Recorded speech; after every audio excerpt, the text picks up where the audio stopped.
திருக்கோளூர் பெண் பிள்ளை ரகசியம் 53ஆம் ரகசியம். காட்டுக்கு போனேனோ பெருமாளைப் போலே. சாமி, ராமாயணத்தில் ராமபிரான் காட்டுக்கு புறப்படும் இடம் மிகவும் சோகமானது என்று கதையை ஆரம்பித்தாள் அந்த சின்ன பெண். ராமருக்கு மறுநாள் பட்டாபிஷேகம் என்ற செய்தி கேட்டு அயோத்தி நகரமே சந்தோஷத்தில் மூழ்கியது. மக்கள் எல்லோரும் ஸ்ரீ ராமபிரான் நாளை இந்த வழியாக வருவார் என்று தத்தம் இல்லங்களை அலங்காரம் செய்தார்கள். வண்ண வண்ண பொடிகள் கொண்டு தெருக்களில் கோலம் போட்டு அழகு செய்தார்கள். எங்கே ராமபிரானை பார்க்காமல் போய்விடுவோமோ என்று மாடங்களில் ராமரை பார்க்க இடம் பிடிக்க சண்டை போட்டார்கள். ஊரே சந்தோஷமாக இருக்க மந்தரை என்ற கூனியின் மனம் மட்டும் நெருப்பில் கொதித்து கொண்டிருந்தது. கைகேயியிடம் சென்று ராமருக்கு பட்டாபிஷேகம் என்றாள். இதை கேட்ட அன்னை கைகேயி மனம் குளிர்ந்த அவளுக்கு ஒரு முத்து மாலையை பரிசாக கொடுத்தாள். கூனியின் மனம் கொதிக்கும் விஷத்தை கக்கினாள். அவள் அன்னை கைகேயியிடம், உன் மனம் பிடித்து விட்டதா? ராமர் இளவரசனானால் அதன் பின் நீ ஒரு அடிமையாக வாழ்க்கை நடத்த வேண்டும் என்று மனதை கலைத்தாள்.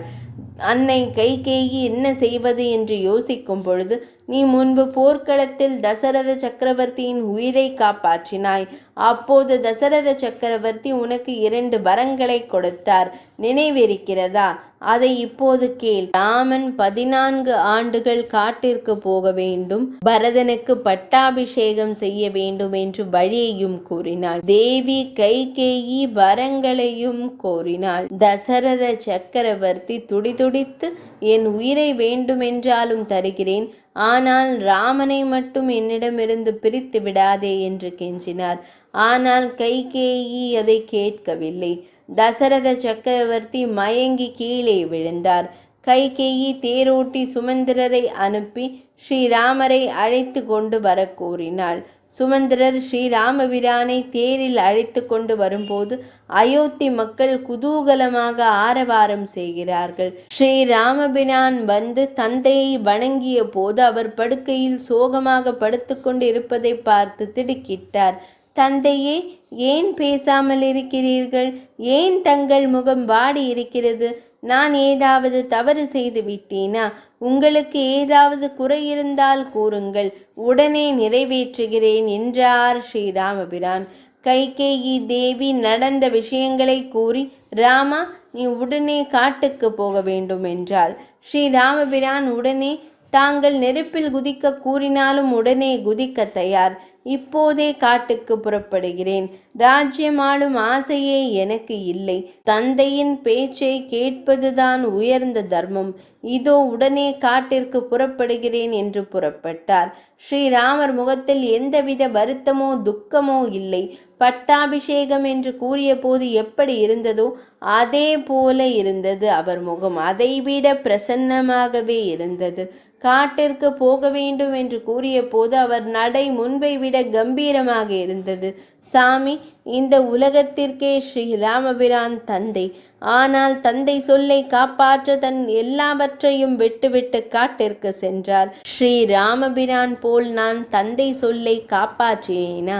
இல்லை, காட்டிற்கு தான் போனேனா? எதுவும் செய்யவில்லையே. அதனால் நான் ஊரை விட்டு போகிறேன் என்றாள் அந்த சின்ன பெண். உடையவர், பெண்ணே, ஒன்றை கவனித்தாயா? ஸ்ரீராமபிரான் காட்டிற்கு செல்லும் போது ஸ்ரீராமரை தவிர எல்லோரும் வருத்தப்பட்டார்கள் என்றார். இன்னும் கொஞ்சம் விளக்கமாக கூறுங்களேன் என்றாள் அந்த சின்ன பெண். ஸ்ரீராமபிரான் காட்டிற்கு செல்லும் போது தந்தை தசரத சக்கரவர்த்தி, அன்னை கௌசல்யை துயரப்பட்டார்கள்.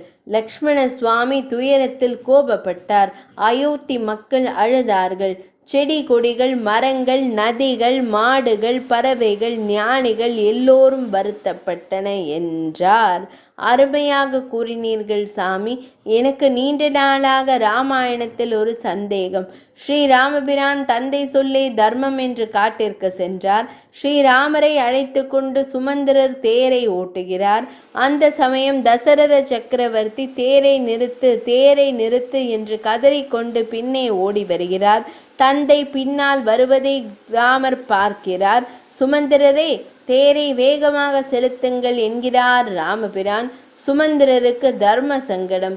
தசரத சக்கரவர்த்தி நிறுத்தக் கூறுகிறார். ஸ்ரீ ராமபிரான் ஓட்டக் கூறுகிறார். என்ன செய்வது என்று தெரியாமல் தவிக்கிறார் சுமந்திரர். ராமபிரான், சுமந்திரரை, தேரை வேகமாக செலுத்துங்கள். திரும்பி வந்த பிறகு தந்தை ஏன் நிறுத்தவில்லை என்று கேட்டால் காதில் விழவில்லை என்று கூறுங்கள் என்கிறார்.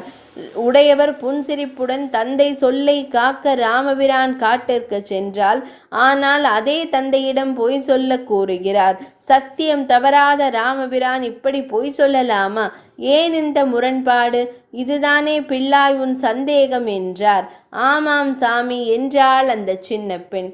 தசரத சக்கரவர்த்தி ஏற்கனவே துயரத்தில் இருக்கிறார். தேரை நிறுத்தினால் அவர் துயரம் மேலும் அதிகமாகும். அதனால் தேரை வேகமாக செலுத்தச் சொல்லி காதில் விழவில்லை என்று பொய்யும் கூறச் சொன்னார் ராமபிரான். அதனால்தான் கோதை நாச்சியாரான பெரியாழ்வார் பெண் பிள்ளை ஆண்டாள் பிராட்டியார் ஸ்ரீ ராமபிரானை மனதிற்கினியான் என்கிறாள் என்றார் உடையவர்.